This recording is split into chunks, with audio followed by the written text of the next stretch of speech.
What's new in TurboCAD 2023? Shell Tool Improvement. Go to Modify menu, then Modify 3D Objects, then to Facet Editing, then click on Shell Solid.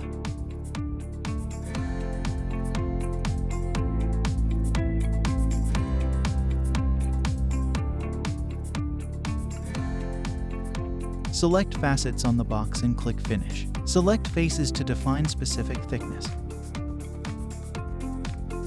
And update offset value from inspector bar to 0.1, then select remaining faces.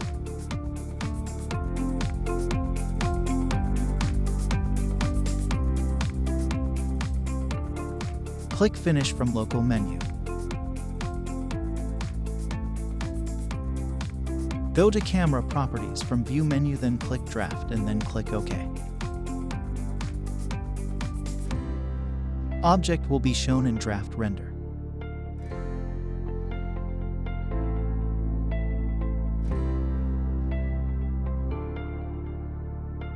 Again, go to Camera Properties from View menu, then click Wireframe, then click OK. Object will be shown in Wireframe.